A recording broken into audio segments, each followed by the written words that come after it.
ఖర్జూర్ పాలకోవా. ఇది ఎలా తయారు చేసుకోవాలంటే డ్రై ఖర్జూర్ ఉంటుంది కదా, సో ప్రతి కిరాణా స్టోర్స్లో దొరుకుతుంది. ఫస్ట్గా డ్రై ఖర్జూర్ సీడ్స్ అండ్ తొటాలు ఉంటాయి కదా, సో అవి తీసేసుకోవాలి. సో అవి రిమూవ్ చేసుకోవడానికి ముందుగా ఖర్జూర్ చాలా గట్టిగా ఉంటాయి, సో కట్ చేయడం చాలా కష్టం. సో ఒక కవర్లో వేసుకొని దంచుకోవచ్చు బాగా. అండ్ ఇక్కడ చూపించిన విధంగా ఒక్కొక్క సీడ్ అండ్ ఒక్కొక్క తొటము తీసేయాలి. తర్వాత మిల్క్ ఒక 1/2 లీటర్ తీసుకోవాలి. నేను ఇక్కడ 125 గ్రామ్స్ ఆఫ్ ఖర్జూర్కి 1/2 లీటర్ మిల్క్ తీసుకున్నాను. సో ఇక్కడ షుగర్ ఏమి యాడ్ చేయాల్సిన అవసరం లేదు.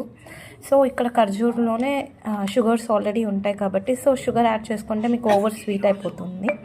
సో ఇప్పుడు ఆల్రెడీ మిల్క్ మేము బాయిల్ చేస్తున్నాము. సో ఆల్రెడీ అంటే ఈ సైజులో ఉంటే ఖర్జూర్ బాగుంటుంది.